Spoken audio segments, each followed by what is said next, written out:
मैं हूँ doctor Rimpy Salim from Chandigarh cancer and diagnostic centre which is a small day care oncology centre situated in Chandigarh. मेरा आज का discussion का विषय है क्रॉनिक माइलॉइड ल्यूकीमिया, जो कि एक तरह का ब्लड कैंसर है। बट कि एक कैंसर तो ज़रूर है, ब्लड कैंसर है जिसको हम ल्यूकीमिया भी कहते हैं, लेकिन ये इतना खतरनाक कैंसर नहीं है, ना ही ये एक लाइफ थ्रेटनिंग डिजीज है, और ना ही जिस पेशेंट को ये डायग्नोज हुआ है उसे इससे घबराने की ज़रूरत है। जैसे कि इसका नाम है क्रॉनिक माइलॉइड ल्यूकीमिया। क्रॉनिक का अर्थ होता है कि धीरे धीरे बढ़ने वाला।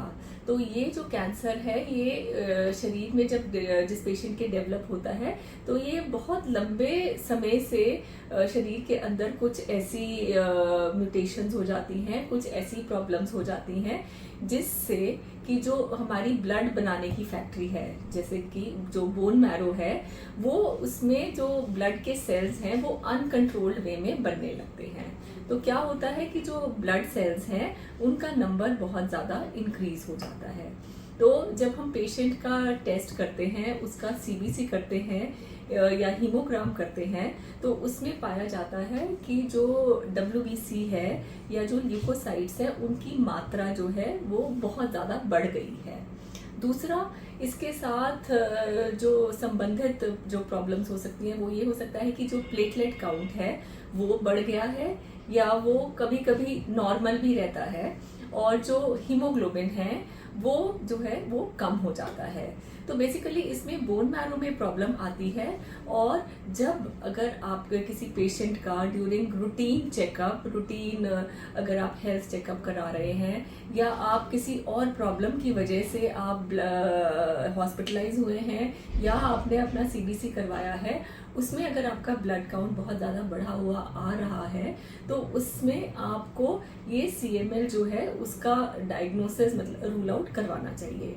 मतलब हम ये नहीं कह रहे हैं कि जब भी ब्लड सेल काउंट इंक्रीज होता है तब वो CML ही होता है, बट उसकी आगे जांच होनी चाहिए टू रूल आउट CML।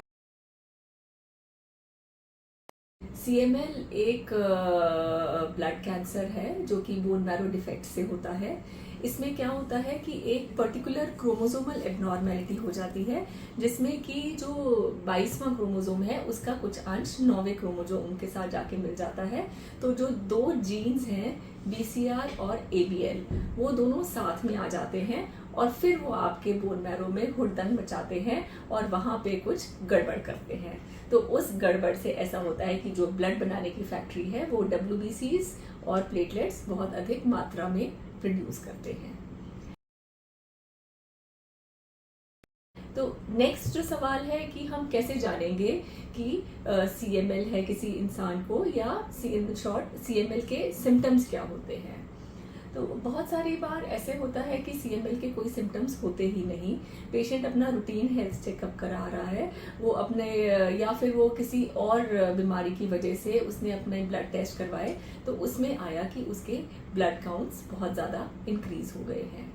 या कई बार पेशेंट को वेग सिम्टम्स होते हैं, जैसे कि थकावट महसूस होना, फटीग होना, या जितनी एक्टिविटी वो पहले कर रहे थे उतनी एक्टिविटी करने में असमर्थ होना, या सांस चढ़ जाना।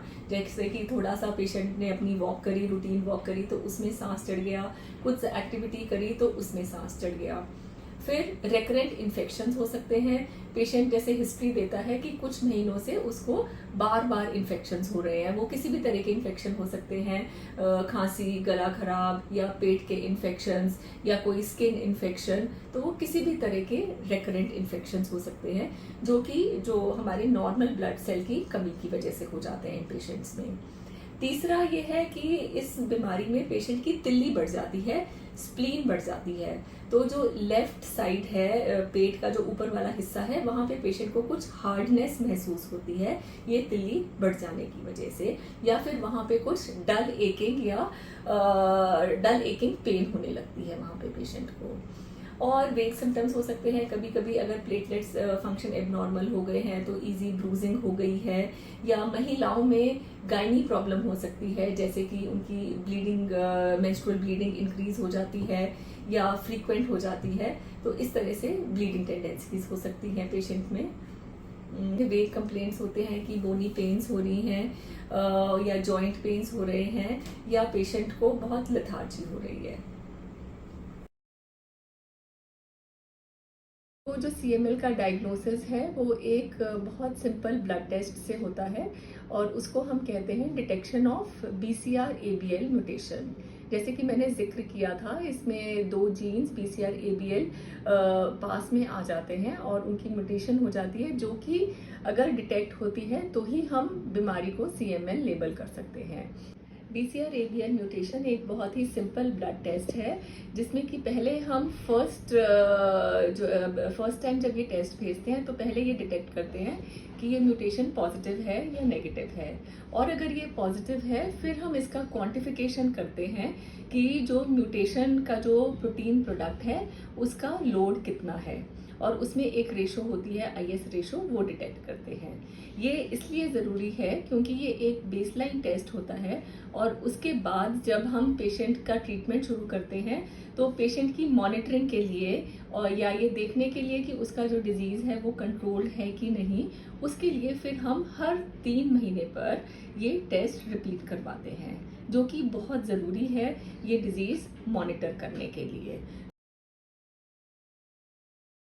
तो जैसे हमने डायग्नोसिस पे ये टेस्ट किया, फिर उसके बाद 3 मंथ्स पे, 6 मंथ्स पे, 9 मंथ्स पे and so on and so fourth, ये हम जब तक पेशेंट की ट्रीटमेंट चलती रहती है हम ये उसका टेस्ट मॉनिटर करने के लिए करवाते रहते हैं। इसके साथ साथ हम रूटीन CBC और किडनी फंक्शन टेस्ट भी करवाते हैं पेशेंट की जनरल हेल्थ देखने के लिए। कुछ पेशेंट्स में हमें बोन मैरो करने की भी ज़रूरत पड़ती है। एक्चुअली जो CML है वो उसकी 3 स्टेजेस होती हैं: क्रॉनिक स्टेज, एक्सेलरेटेड फेज और ब्लास्ट क्राइसिस फेज। जो 80 to 90% पेशेंट्स हैं वो क्रॉनिक फेज में ही डायग्नोज हो जाते हैं और हमारे पास भी क्रॉनिक फेज में ही आते हैं। लेकिन कुछ पेशेंट्स ऐसे हैं, अगर उन्होंने अपने सिम्टम्स इग्नोर किए हैं या फिर उनका डिजीज़ की जो बायोलॉजी है वो ही खराब है, तो वो जो है एडवांस्ड स्टेज में आते हैं, जिसको हम एक्सेलरेटेड या ब्लास्टिक क्राइसिस कहते हैं। तो उन पेशेंट्स में आगे प्रोग्नोसिस डिटर्मिन करने के लिए और बोन मैरो का स्टेटस देखने के लिए हमें बोन मैरो का टेस्ट भी करना पड़ता है। ये तो हुई हमारी की डायग्नोसिस की बात कि हम जो CML है वो कैसे डायग्नोज करते हैं। Now next we come to the treatment part of CML। CML का ट्रीटमेंट आफ्टर 2000 जब एक मेडिसिन डिस्कवर हुई थी इमैटिनिब, उसके बाद इसका इलाज बहुत ही सिंपल हो गया है। पेशेंट को सिर्फ एक गोली लेनी होती है नियमित रूप से, जैसे कि बहुत सारे पेशेंट थायराइड की गोली लेते हैं, ब्लड प्रेशर की गोली लेते हैं, डायबिटीज़ की गोली लेते हैं, या किडनी डिजीज़, कार्डियक डिजीज़, इनकी गोली लेते हैं। ऐसे ही CML के लिए पेशेंट को एक गोली लेनी होती है नियम से, एक सेट टाइम पे, और हर रोज़ जैसे कि उसको प्रिस्क्राइब किया गया है।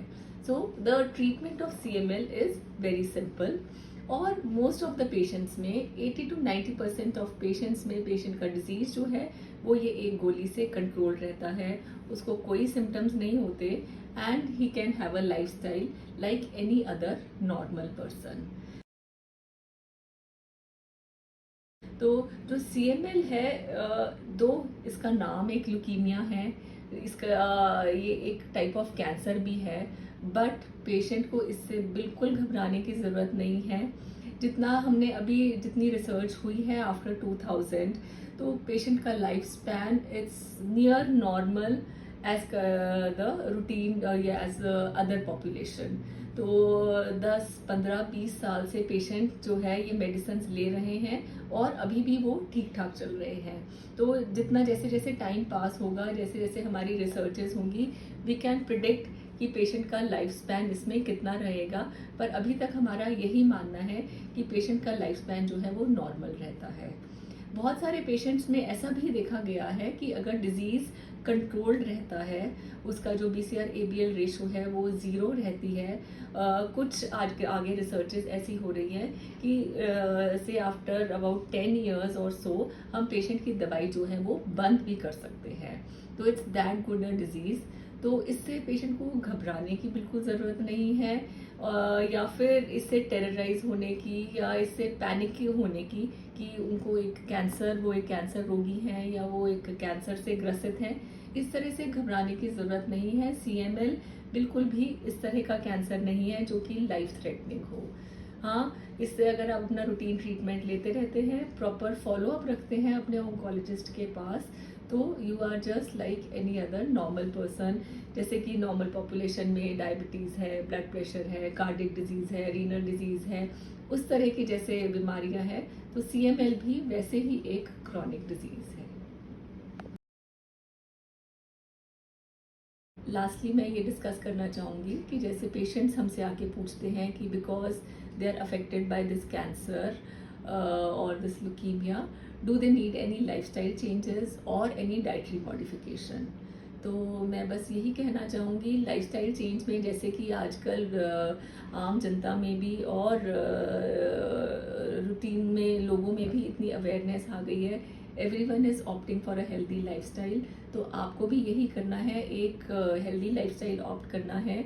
डाइट जो है, रूटीन जो हमारी इंडियन डाइट है, आप वही ऑप्ट करो। जहाँ तक हो सके जंक फूड नहीं खाना है या अनहेल्दी फूड नहीं कंज्यूम करना है, या रेड मीट और प्रिजर्व्ड फूड और स्मोक्ड फूड, ये सब अवॉइड करें। और एवरीडे अपनी जो रूटीन एक्सरसाइज का शेड्यूल है वो मेंटेन करें। इससे ज़्यादा आपको और कोई प्रिकॉशन लेने की ज़रूरत नहीं है। You are you are like any other normal individual, and you can pursue your profession, your personal life, your career like any other. You don't need to compromise on any front of your life. So this is my message for the patients of CML, कि आप बस अपनी गोली लेते रहें और चलते रहें। Thank you, and do like and subscribe and share my channel, and thank you for all your support.